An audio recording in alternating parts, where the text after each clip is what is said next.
ఒక్కసారి కొమ్మూరి గోల్డ్ కి కాల్ చేయండి. తాకట్లో ఉన్న మీ బంగారాన్ని విడిపించి మార్కెట్ ప్రైస్ కి వాళ్ళు కొనుక్కుని మిగతా డబ్బులు మీకు ఇచ్చేస్తారు. హాయ్, వెల్కమ్ టు మనం టీవీ. మన టీవీ ఉంది మన కోసం. నేను మీ జర్నలిస్ట్ మనోజ్. సో డిఎస్సి గురించి ఏపీలో కొద్ది రోజులుగా కొన్ని ఆందోళనలు, నిరసనలు, పెద్ద ఎత్తున కౌంటర్లు, ఎన్కౌంటర్లు జరుగుతున్నాయి. సో ఇలాంటి నేపథ్యంలో అసలు డిఎస్సి జరిగింది మొత్తం అసత్యం అంటారా, లేదంటే వైసీపీ చెప్తున్నట్టుగా దీంట్లో ఏమన్నా అక్రమాలు, అరాచకాలు జరిగాయి? సో మాట్లాడదాం. మనతో పాటు మనం టీవీ స్టూడియోలో జాయిన్ అయ్యారు ప్రముఖ political analyst and senior journalist కట్ట కార్తిక్ గారు. నమస్కారం కార్తిక్ గారు. కార్తిక్ గారు, వైసీపీ చెప్తుంది అక్రమాలు, అరాచకాలు జరిగాయి, అసలు ఫస్ట్ వచ్చిన వాళ్ళకి కూడా గోల్డ్ మెడలిస్టులు కూడా జాబ్లు ఇవ్వలేదు, లేదంటే సెకండ్ పార్ట్లో నారా లోకేష్ రిజైన్ చేయాలి అని చెప్పి వైసీపీ నేతలు చెప్తున్నారు. ఇటు ప్రభుత్వం తరపున, ఇటు కూటమి తరపున వాళ్ళు డిఫెండ్ చేసే ప్రయత్నం చేస్తున్నారు. కానీ అసలు జరిగింది ఏంటంటారు? సో మెగా డిఎస్సిలో అక్రమాలు జరిగాయి అనుకో కదా. ఎప్పుడు జరిగాయి? మెగా డిఎస్సి జరిగింది 25లో. ఇప్పుడు మనం ఎక్కడ ఉన్నాం? 26లో ఉన్నాం. మరి 25లో జరిగిన అక్రమాల మీద 26లో మాట్లాడటం ఏంటి? 25లో నువ్వేం చేసావు? నిద్రపోయావా? గుడ్డి గుర్రానికి పలుదోమేవా? ఏం చేసావు? ఏదో అంటాడు కుంభకర్ణుడు 6 నెలలు నిద్రపోతాడు, 6 నెలలు లేచి ఉంటాడని. అప్పుడు నిద్రపోతూ గడిపావా నువ్వు జగన్మోహన్ రెడ్డి? ఒకవేళ ఇక్కడ 2 విషయాలు. మెగా డిఎస్సిలో అక్రమాలు జరిగాయి అనుకో, ఎవరు మాట్లాడాలి, ఎప్పుడు మాట్లాడాలి? మాట్లాడాల్సింది ఎవరు? నష్టపోయిన అభ్యర్థులు ఎవరైనా ఉంటే మాట్లాడాలి. మోసపోయామనుకున్న అభ్యర్థులు ఉంటే వాళ్ళు మాట్లాడాలి. ఎప్పుడు మాట్లాడాలి? అక్రమాలు జరిగినప్పుడే మాట్లాడాలి. ఇప్పుడు ఎగ్జాంపుల్, అబ్బా నీట్ పేపర్ లీక్ అయింది, ఎప్పుడు మాట్లాడారు? నీట్ పేపర్ లీక్ కాగానే మాట్లాడారా? 1 సంవత్సరం ఆగాక మాట్లాడారా? నీట్ పేపర్ లీక్ అయినప్పుడు కదా మాట్లాడింది. ఎవరు మాట్లాడారు? నీట్ పేపర్ వల్ల నష్టపోయినటువంటి జంజీ బ్యాచ్ మాట్లాడింది. పేపర్ లీకుల వల్ల నష్టపోయిన జంజీ బ్యాచ్కి ఉద్యమం చేసింది కాంగ్రెస్ పార్టీ, కమ్యూనిస్టులు, ఇంకొకరిలో కాదుగా. విద్యార్థులు, యువకులు రోడ్డు మీదకి వచ్చి ఆందోళన చేశారు. అదే కదా జంతర్ మంతర్ దగ్గర జరిగింది. ఇప్పుడు నేనేమంటానంటే, మాట్లాడాల్సిన వాళ్ళు మాట్లాడలే, మెగా డిఎస్సి అభ్యర్థులు ఎవరు మాట్లాడలే. ఎందుకంటే వాళ్ళకి ఏమీ జరగలేదన్న విషయంలో క్లారిటీ ఉంది. ఒకవేళ వైసీపీ మాట్లాడినా సరే మాట్లాడాల్సిన సమయంలో మాట్లాడలే. ఆల్రెడీ మెగా డిఎస్సి అయిపోయి 1 సంవత్సరం కాలం అవుతుంది. దొంగలు పడ్డ 6 నెలలకి కుక్కలు మురిగాయి అంటారు. ఇప్పుడు ఆ పరిస్థితిలో ఉంది. ఆ సామెత సెట్ అవుతుంటారు సార్. నేనేమంటాను, వైసీపీలో ఏమంటారు కార్తిక్ గారు? మీరు చెప్పిన మాటకి లేదు, మేము దొంగతనం జరిగింది కాబట్టి కార్తిక్ గారు ఏమంటాడు, దొంగలు పడ్డ 6 నెలలు కుక్కలు మరగదు. వైసీపీలో ఏమంటారంటే, లేదు మాట్లాడే తప్పేంటి అంటారు. తప్పు కాదు, ఆధారం కావాలి. తప్పు జరిగింది అంటానికి ఆధారం ఏంటి నీ దగ్గర? కోర్టు అడుగుతుంది ఇమ్మని. నువ్వు కోర్టులో 2 పిటిషన్ వేసావు. నీ ఎమ్మెల్సీ పర్వతిరెడ్డి చంద్రశేఖర్ రెడ్డి 2 సార్లు 2 పిటిషన్లు ఆంధ్రప్రదేశ్ హైకోర్టులో వేశాడు. 2 విషయంలో నీకు ముట్టుకాయలు పడ్డాయి కదా. ప్రాథమిక ఆధారాలు లేకుండా నువ్వు కోర్టుకు ఎందుకు వస్తున్నావని అడిగింది కదా కోర్టు. పైగా అసలు బాధించబడ్డ అభ్యర్థులు ఎవరు చెప్పు ముందు, వాళ్ళని కూడా తీసుకొని రా కోర్టుకు అని అడిగింది కదా కోర్టు. వాళ్ళు అంటే ఇక్కడ విషయం ఏంటంటే, సమస్య లేకుండా, బాధితులు లేకుండా ఆందోళన చేయటువంటి అర్థం ఏంటి? ఇప్పుడు నేను ఇక్కడ ఒక మనిషి చనిపోయాడని చెప్తాను, ఎగ్జాంపుల్ మర్డర్ జరిగిందని చెప్తాను. చంపినోడని చూపించాలి, చచ్చినోడని చూపించాలి. ఇక్కడ చంపినోడు లేడు, చచ్చినోడు లేడు, మర్డర్ జరిగిందంటే నువ్వు నమ్ముతావా? ఇప్పుడు మెగా డిఎస్సిలో అక్రమాలు జరిగాయి అంటే ఆధారం చూపించు. మేమంటే ఎంతసేపటికి బిడ్జ్ గేమ్ తీసుకొచ్చి ప్యాకెట్ గేమ్లో పెడతావు. ఆ బిడ్జ్ గేమ్ కేంద్ర ప్రభుత్వం దాఖలు చేసిన నోటిఫికేషన్స్ కూడా ఉంటుంది. 2 ఆ బిడ్జ్ గేమ్లో అసలు ఎవరికి ఉద్యోగం రాలే. మొన్న పేరు నారి మాట్లాడాడు, ఏది కొంతమంది స్పోర్ట్స్ కోటా పోస్టులకి టెట్ క్వాలిఫికేషన్ కూడా లేదని చెప్పేసి. నిన్న అధికారులు చాలా క్లారిటీ చెప్పారు, ఎవరికి లేదో చెప్పంటున్నారు. టెట్ క్వాలిఫికేషన్ కూడా లేకుండా డిఎస్సిలో ఉద్యోగాలు కొట్టారని చెప్పావు కదా నువ్వు. ఎవరు కొట్టారు? అలా ఒకళ్ళ పేరు చెప్పు. పలానా మనోజు, లేదా పలానా అశోకు, లేదా పలానా ఎల్లయ్య, పలానా పుల్లయ్య, ఇతను టెట్ కూడా రాయలేదు కానీ స్పోర్ట్స్ కోటారు ఇతనికి టీచర్ ఉద్యోగం వచ్చిందని చెప్పు. అతని గురించి ఎంక్వైరీ చేద్దాం. ఇప్పుడు అన్నీ ఆన్లైనే, ఏది ఆఫ్లైన్ కాదు, అన్నీ ఆన్లైనే, డేటా మొత్తం ఆన్లైనే.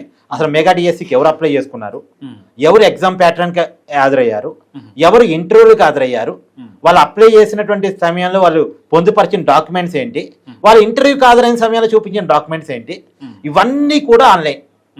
ఎగ్జామ్ కూడా ఆన్లైన్. సో ఏది కూడా ఆఫ్లైన్ కాదు. నువ్వు ఏది కావాలని చెక్ చేసుకో. ఇప్పుడు మన వీడియో చూస్తున్న వాళ్ళు కూడా వాళ్ళకి ఏదైనా డౌట్ ఉంటే ఆంధ్రప్రదేశ్ విద్యాశాఖ వెబ్సైట్లోకి వెళ్ళి, లేదు మెగా డిఎస్సి కోసం సపరేట్గా క్రియేట్ చేసినటువంటి సైట్స్లోకి వెళ్ళి చాలా క్లియర్గా ఇన్ఫర్మేషన్ మొత్తం చెక్ చేసుకోవచ్చు. మొత్తం ఇన్ఫర్మేషన్ అవైలబుల్గా ఉంది. ఇప్పుడు అధికారులు కూడా చెప్తుంది అదే, ఎవరికైనా స్పోర్ట్స్ కోటాలో టెట్ రాయకుండా ఉద్యోగం వచ్చి ఉంటే వాళ్ళ పేరు చెప్పండి, వాళ్ళ సంబంధించి మేము ఆన్సరబుల్గా ఇస్తాము అని చెప్పేసి అధికారులు చెప్తున్నారు. ఇప్పుడు అధికారులు ఒకసారి కాదు 5-6 సార్లు ప్రెస్ మీట్ పెట్టారు. 5-6 సార్లు ప్రెస్ మీట్ పెడితే ఆడింది అబద్ధం అన్నట్టుగా వైసీపీ అబద్ధాలు ఆడటం తప్ప ఇదిగో ఇది తప్పు. ఇప్పుడు నారా లోకేష్ గారు ఉన్నారు, ఓపెన్ ఛాలెంజ్ విసిరారు జగన్మోహన్ రెడ్డికి. జగన్మోహన్ రెడ్డి ఇంటికి ముందుకు పోయి కూడా చెప్పారు, మెగా డిఎస్సీలో అక్రమాలు జరిగాయని నువ్వు చెప్తున్నావు, జరగలేదని నేను చెప్తున్నా, నువ్వు చెప్పేదిగా నేను చెప్పేదిగా, ఇద్దరం కలిసి ఒక చోట కూర్చుందాం, బహిరంగ చర్చకు నువ్వు సిద్ధమా అని చెప్పేసి లోకేష్ గారు ఇప్పటికే 2 సార్లు ఛాలెంజ్ విసిరారు. రారు ఛాలెంజ్కి. పైగా అధికారులు చెప్పారు, మీకు ఏదైనా డౌట్ ఉంటే మా దగ్గర రండి, ఎవరు వచ్చినా క్లారిటీ ఇవ్వడానికి మేము సిద్ధంగా ఉన్నాం, అభ్యర్థులు వచ్చినా క్లారిటీ ఇస్తాం, రాజకీయ పార్టీ నాయకులు వచ్చినా క్లారిటీ ఇస్తాం, ప్రజా సంఘాలు వచ్చినా క్లారిటీ ఇస్తామని చెప్తున్నారు. మరి ఎవడు పోటీ అక్కడికి? ఇప్పుడు ఈ పేరు నానో లేదా జగన్మోహన్ రెడ్డి, అంబటి రాంబాబు అధికారుల దగ్గర పోయి, లేదంటే మాకు పలానా అభ్యర్థి మీద మాకు ఈ డౌట్ ఉంది, అతనికి క్వాలిఫికేషన్ లేకుండా జాబ్ వచ్చినట్టుంది కదా, అతను క్వాలిఫికేషన్ ఏందో మీరు ఒకసారి చెక్ చేసి మాకు చెప్పరా అంటే చెప్తారు అధికారులు. మరి ఎవడు పోడు అధికారుల దగ్గరికి? అధికారులు పిలిస్తే ఎవడు పోడు, లోకేష్ ఛాలెంజ్ విసిరితే ఎవడు రాడు, పైగా ఆధారాలు చూపించమంటే కోర్టుకు ఆధారాలు చూపించారు, కానీ అబద్ధాలు మాత్రం ఆడుతూ ఉంటారు. ఇక్కడ ఎంత దారుణం అంటే ఆలు లేకుండా చూలు లేకుండా కొడుకు పేరుకి సోమలింగం అని పేరు పెట్టేశారు వీళ్ళు. అసలు అక్రమం లేదు ఇక్కడ, అన్యాయం లేదు ఇక్కడ, అసలు బాధితులు అనే వాళ్ళు లేరు ఇక్కడ. చూడు ఇప్పుడు ఎక్కడైనా వైసీపీ ఏంటిది ఒకసారి నువ్వు వేరే ఛానల్ చూడదబ్బా, సాక్షి ఛానల్ చూడు. సాక్షి ఛానల్లో వైసీపీ దీక్షలు పెడుతుంది కదా, విజువల్స్ వేస్తున్నారు కదా, అంటే వాళ్ళలో ఎవరు చదువుకున్న వాళ్ళు, ఎవరు మెగా డిఎస్సి రాసిన వాళ్ళు ఒకసారి చెక్ చేయి. నేను వేరే ఛానల్ చెప్పట్లే, అంటే నేను వేరే న్యూట్రల్ ఛానల్స్ గురించి నువ్వు చెక్ చేయమని చెప్పట్లే, వైసీపీ కోసమే పనిచేసే భారతీ రెడ్డి గారు చైర్మన్గా ఉన్న సాక్షి ఛానల్ చూసి ఆ విజువల్స్ లో చూసి ఇగో పలానోడు నిజంగా డిఎస్సి రాశాడని నువ్వు చెక్ చేసుకో. అర్థమైతే వాళ్ళు ఎవరు డిఎస్సి రాసినోడు లేడు, ఎవడు జంజీ బ్యాచ్ లేడు, ఎవరైనా కొద్ది గొప్ప జంజీ బ్యాచ్ ఉన్నా అది వైఎస్ఆర్ కుటుంబంలో ఉన్నటువంటి వాళ్ళ పిల్లగాళ్ళు తప్ప వాళ్ళు ఎవడు మెగా డిఎస్సి రాసినోడు లేడు. నిజానికి అబ్బా సమస్య ఉంటే ఒక రాజకీయ పార్టీ ఓన్ చేసుకోవాల్సిన అవసరం లే, డైరెక్ట్గా రోడ్డు మీదకి విద్యార్థులే వస్తారు, యువతరమే వస్తుంది, వాళ్ళకి పార్టీలు సపోర్ట్ చేసి సరిపోయింది. సమస్య మీద బాధపడేవాడు వస్తాడు, ఉద్యమం చేస్తాడు, ఆ ఉద్యమానికి ప్రతిపక్షాలు సపోర్ట్ చేయడం అనేది ఎప్పుడైనా జరిగేది. ఇప్పుడు నీట్ పేపర్ లీకేజ్ మీద ఎవడబ్బా పోరాటం చేస్తుంది? కాంగ్రెస్ కాదు, కమ్యూనిస్ట్ కాదు, లేదా డిఎంకే కాదు, ఇంకోటి కాదు, స్టూడెంట్స్ రోడ్డు మీదకి వచ్చి పోరాటం చేస్తే రాజకీయ పార్టీలు సపోర్ట్ చేసినాయి. ఇక్కడ కూడా అంతే. అసలు నిజానికి బాధించబడ్డ వాళ్ళు ఎవరన్నా ఉంటే, మోసపోయిన వాళ్ళు ఎవరన్నా ఉంటే వాళ్ళే రోడ్డు మీదకి వస్తారు, వాళ్ళే పోరాటం చేస్తారు, దానికి వైసీపీ సపోర్ట్ చేసి సరిపోయింది. కానీ ఇక్కడ ఆలు లేదు చూరు లేదు. ఇప్పుడు నేను అనుకోవడం ఏంటంటే జగన్మోహన్ రెడ్డి గారికి టీచరు అంటే ఏంటో తెలియదు, ఆయన బేసిక్గా చదువుకున్నవాడు కాదు. టీచర్ బెత్తం కనుక ఎప్పుడైనా తగులుంటే, టీచర్ చెంపదెబ్బ కనుక ఎప్పుడైనా కొట్టి ఉంటే, చదువు కనుక వచ్చి ఉంటే జగన్మోహన్ రెడ్డి గారికి టీచర్ ఏంటి, మెగా డిఎస్సి ఏంది, ఆ నోటిఫికేషన్ ఏంది, దానికి ఉన్న కండిషన్స్ ఏంది, ఎవరు రాస్తారు, ఎవరికి వచ్చినాయి అనేది ఒక అంచనాకు వచ్చి ఉండేవాడు. కానీ నాకు తెలిసి అది లేదనుకుంటున్నా. ఎడ్యుకేషన్ సిస్టమ్ లేక మనం విన్నాం, జగన్మోహన్ రెడ్డి గారు పేపర్లు ఎత్తుకెళ్లారు, గోడలు దూకారు, టీచర్ని కొట్టారు అని మనం గతంలో విన్నాం. ఇప్పుడు ఈ పరిస్థితి చూస్తే అది నిజమా అనేటువంటి డౌట్ కొంత, అంటే నేను అనలేను ఎందుకంటే మాజీ ముఖ్యమంత్రి స్థాయి కాబట్టి. ఇంకొక మాట కూడా ఇక్కడ మాట్లాడతా. ఇప్పుడు జగన్మోహన్ రెడ్డికి లోకేష్ అంటే కోపం. ఎందుకు కోపం? ఎంత అవునన్నా కాదన్నా రాబోయే కాలంలో రాజకీయ ప్రత్యర్థి జగన్కి లోకేష్, అంతే కదా. సో నీకు లోకేష్ అంటే కోపం, నీకు టీడీపీ అంటే కోపం. నీ కోపాన్ని ప్రజల మీద చూపిస్తేట నీకు ఇప్పుడు ఏంది? ఇప్పుడు ఎంత అవునన్నా కాదన్నా జగన్ వర్సెస్ లోకేష్ కంపారిజన్ వచ్చినప్పుడు జగన్ ఒక నెగిటివ్ కనపడుతున్నాడు, లోకేష్ ఒక పాజిటివ్ కనపడుతున్నాడు. జగన్ ఏమో ఉద్యోగాలు తీసేసినోడు, కంపెనీలు వద్దన్నోడు, లోకేష్ ఏమో పెట్టుబడులు తీసుకొచ్చేవాడు, పైగా గవర్నమెంట్ ఉద్యోగాలు కూడా 16,000 టీచర్ పోస్టులు నింపుకునేవాడు. వైసీపీ అధికారులు ఉన్నప్పుడు వీళ్ళ హామీ, యాక్చువల్గా మెగా డిఎస్సి అనేది కూటమి హామీ కంటే ముందు వైసీపీ హామీ.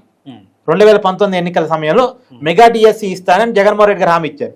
మెగా డిఎస్సి పక్కన పెట్టు, ఒక్క డిఎస్సి నోటిఫికేషన్ కూడా ఇవ్వలేదు, జాబ్ క్యాలెండర్ కూడా ఇవ్వలేదు, జాబ్ క్యాలెండర్ ఇవ్వలేదు, ఒక్క డిఎస్సి నోటిఫికేషన్ ఇచ్చి ఒక్క టీచర్ ఉద్యోగం నింపలేదు. ఇప్పుడు జగన్మోహన్ రెడ్డి కోపం వల్ల ఏంటంటే నేను చెయ్యని పని లోకేష్ చేసి చూపిస్తున్నాడు, నేను ఇవ్వని ఉద్యోగాన్ని లోకేష్ ఇచ్చి చూపిస్తున్నాడు. ఇది జగన్మోహన్ రెడ్డికి ఉన్న కోపం. అంటే జగన్మోహన్ రెడ్డి తాను నెగిటివ్ అవుతున్నాను లోకేష్తో పోల్చినప్పుడు, నేను విలన్ అవుతున్నాను లోకేష్తో పోల్చినప్పుడు, నేను సరిపోవటం లేదు లోకేష్తో పోల్చినప్పుడు, దాన్ని మనసులో పెట్టుకొని లోకేష్ మీద ఉన్న కోపాన్ని తన మీద ఉన్న నెగిటివిటీని లోకేష్ మీద కూడా మార్చాలనే కారణంతో లోకేష్ ఇచ్చిన పోస్టుల్లో ఏదో అక్రమాలు జరిగాయి అన్న ఒక అబద్ధాన్ని ఇవ్వడానికి ప్రయత్నం చేస్తున్నాడు. జగన్కు ఉన్న కాన్ఫిడెన్స్ ఏంటంటే 2019 ఎన్నికల కంటే ముందు తిరుమల శ్రీవారి దగ్గర పింకు డైమండ్ అనేది లేదు, నిజానికి లేని డైమండ్ ఉన్నట్టు, అది దొంగలించబడ్డట్టు, అది చంద్రబాబు నాయుడు గారు దొంగలించినట్టు, చంద్రబాబు నాయుడు గారి కోడలికి బ్రాహ్మణికి అది గిఫ్ట్గా ఇచ్చినట్టు, బ్రాహ్మణి గారు తన బెడ్రూమ్లో అది పెట్టుకున్నట్టుగా అప్పట్లో వైసీపీ కొన్ని వార్తలు క్రియేట్ చేసింది. దాన్ని జనం నమ్మారు ఆ రోజుల్లో. తర్వాత డిఎస్పి అధికారుల పదోన్నతులు జరిగితే ఒకే సామాజిక వర్గానికి పదోన్నతులని ఇచ్చినట్టు ఒక అబద్ధాన్ని క్రియేట్ చేశారు. జనం ఆ రోజు అది నమ్మారు. తర్వాత జగన్మోహన్ రెడ్డి గారి బాబాయ్ చంపబడితే ఆ చంపింది తెలుగుదేశం పార్టీ నాయకులే, చంద్రబాబు డైరెక్షన్ లో చంపేశారు అని నారావారి రథ చరిత్రను నమ్మించారు, జనం నమ్మారు. ఆ రోజు జగన్మోహన్ రెడ్డి గారి మీద ఏదో కోడిగత్తుతో గీతో మరి దాడో మనం నీకే తెలియాలి, దాన్ని జగన్మోహన్ రెడ్డి గారి మీద అత్యాయత్నం జరిగినట్టుగా చెప్తే జనం దాన్ని నమ్మారు. సరే, ఒక అబద్ధాన్ని మేము క్రియేట్ చేయగలం, జనం చేత నమ్మించగలం అనేది వైసీపీకి ఉన్నటువంటి కాన్ఫిడెన్స్, వాళ్ళకున్న స్ట్రెంగ్త్ అది. మేము ఈ పని బాగా చేయగలం, మేము ఈ విషయంలో సిద్ధాస్తులం అని చెప్పేసి. మామూలుగా మీరు ఒకళ్ళు క్రైమ్ చేస్తుంటారు, ఒకళ్ళు పాలిటిక్స్ చేస్తుంటారు, ఇంకో సినిమా చేస్తుంటారు కదా, ఎందుకు నేను ఈ విషయాలు అయితే బాగా చెప్పగలను అని చెప్పేసి అనుకుంటుంటారు కదా జర్నలిస్టుగా. అట్నే వైసీపీ కూడా మేము అబద్ధాలను ప్రచారం చేసి జనాన్ని నమ్మించడంలో మాకు సిద్ధాస్తులం, మాకు ఆ విషయంలో డాక్టరేట్ ఉందని చెప్పేసి ఇప్పుడు ఆ అబద్ధాల మీద పునాదుల మీద ఈ అబద్ధాలతో వచ్చే లాభం ఏంటంటే 16,000 ఉద్యోగాలు నింపారబ్బా. అప్లై చేసుకున్నారు ఎంతమంది? 4 లక్షల మంది. 4.5 లక్షల మంది. 4.5 లక్షల మంది అప్లై చేసుకుంటే, సరే 4.5 లక్షల మంది అప్లై చేసుకుని 4 లక్షల మంది ఎగ్జామ్ రాశారు. ఉద్యోగాలు వచ్చింది 16,000 మందికి. మరి అప్లై చేసుకున్న 11 ఉద్యోగం రాదుగా, ఉద్యోగాలు వచ్చింది 16,000 మంది. ఈ 16,000 కుటుంబాలు జగన్ కోటేరని జగన్ డిసైడ్ అయ్యాడు, వీళ్ళని వదిలేశాడు. ఈ 4.5 లక్షల మందిలో ఈ దగ్గరకు వచ్చి మిస్ అయిపోయిన వాళ్ళకి ఏముంటుంది సహజంగా, భలే మిస్ అయింది, వాడు భలే కొట్టాడు, వాడికంటే బాగా తెలుసుగా నేను, వాడు ఎట్టుకొచ్చిండు నేను ఎట్టుకు మిస్ అయ్యాను అనేది ఉంటుంది కదా సహజంగా. కొద్దిలో మిస్ అయినాడికి ఒక ఆవేదన, ఒక ఆందోళన, ఒక బాధ ఉంటుంది. ఇలాంటి వాళ్ళని ఒక 1000 మందిని మనం కనెక్ట్ చేసుకోగలిగితే, ఈ 1000 మంది ద్వారా ఇంకొక 10,000 మందిని ప్రభావితం చేయగలిగితే మనం జనాల మధ్య పుల్లలు పెట్టిన వాళ్ళు అవుతాం. ఉద్యోగం వచ్చినోడికి ఉద్యోగం రానివాడికి మధ్య గొడవ పెడితే ఒకవైపు లోకేష్ మచ్చలు అంటించిన వాళ్ళు అవుతాం, ఇంకొక వైపు ఉద్యోగం రాని వాళ్ళు మన వెనకాల ర్యాలీ అయ్యి మనకు ఓట్ బ్యాంక్గా మారిపోతారు. ఇది జగన్ చేస్తున్న ప్రయత్నం, రాజకీయం. ఫైనల్గా డిఎస్సి విషయంలో అంటే వైసీపీ తీసుకున్న స్టాండ్ కరెక్టా తప్ప అనేది పక్కన పెడితే ఇది ఎవరికి మైలేజ్ అంటారు రెండు పార్టీలకు సంబంధించి? అంటే సహజంగా అయితే వైసీపీ స్ట్రాటజీ వర్కౌట్ అయి ఉంటే వైసీపీకే ప్లస్ కావాలి. ఎందుకంటే వైసీపీ చాలా క్లియర్ కట్ ఎత్తుగడేసింది ఇక్కడ. ఏంటంటే ఉద్యోగం వచ్చిన వాడికి ఉద్యోగం రాని వాడికి మధ్య తగాదు పెట్టాలి. ఉద్యోగం వచ్చిన వాళ్ళు తక్కువ ఉంటారు, ఉద్యోగం రాని వాళ్ళు ఎక్కువ ఉంటారు. ఉద్యోగం రాని వాడికి ఉన్నటువంటి బాధని, ఆవేదనని, ఆందోళనని మనం ఎన్నికేజ్ చేసుకోవాలి. వాటిలో ఏదో అనుమానాలు లేవనెత్తాలి. ఇప్పుడు ఎగ్జాంపుల్, నువ్వు ఒక 2 ఒక ఇంటర్వ్యూ పోయారు మనోజ్, ఒకడికే ఉద్యోగం వచ్చింది, మిగతా 3 రాలే. మనం ఏం చేయాలి? వాళ్ళు మీ కాడికి వచ్చి, మనోజు వాడు డబ్బులు ఇచ్చాడు లోపల, అందుకే వాడు ఉద్యోగం వచ్చింది, నీకు వాడికంటే టాలెంట్ ఏముంది చెప్పు, నీకంటే టాలెంట్ అడుగుందా చెప్పు, వాడు డబ్బులు ఇచ్చాడు అందుకే ఉద్యోగం వచ్చింది అని చెప్పేసి అంటే, ఇప్పుడు మీ 3 చెప్పాను, 3 ఇద్దరు నమ్ముతారుగా. సో నమ్మించవచ్చు, ఇలాంటి అబద్ధాన్ని నమ్మించవచ్చు. రాలేదన్న కోపం ఉంటది కదా, నమ్మించవచ్చు. అది వైసీపీ ప్లాన్ చేసుకుంది. కాకపోతే ఒకప్పులాగా జనాలు లేరు. ఒక సోషల్ మీడియా యుగంలో అంతా ఆన్లైన్ అయిపోయిన తర్వాత నాకెందుకు ఉద్యోగం రాలేదో ఎవరికోటి చెక్ చేసుకునే పరిస్థితి ఉన్న తర్వాత ఇక అంత నమ్మటానికి ఈజీగా లేదు. పైగా జగన్మోహన్ రెడ్డి అబద్ధాలు చెప్పి చెప్పి చెప్పి చెప్పి రేపు పొద్దున్న నిజం చెప్పినా నమ్మని పరిస్థితిలో జగన్మోహన్ రెడ్డి తన క్రెడిబిలిటీని పెట్టుకున్నట్టు వల్ల జగన్కి పని కావట్లే. మామూలుగా అయితే పని జరగాలి నిజానికి, జగన్ చేసే పని మామూలుది కాదు. చాలా గ్రౌండ్ వర్క్ చేశారు దీని మీద, కొన్ని నెలలుగా పనిచేశారు దీని మీద. వైసీపీకి ఉన్న టీం మొత్తం దీని మీద వర్కౌట్ చేసింది. కాకపోతే వర్కౌట్ కాలే, ఎందుకంటే జనాల్లో వైసీపీ అంటే నమ్మకం లేకపోవటం వల్ల, జగన్ అంటే నమ్మకం లేకపోవటం వల్ల. సో ఇది కార్తీక్ గారి అనాలిసిస్. మరి మీరేమనుకుంటున్నారు డిఎస్సి గురించి? మస్ట్ కామెంట్ చేయండి. చూస్తూనే ఉండండి మన టీవీ.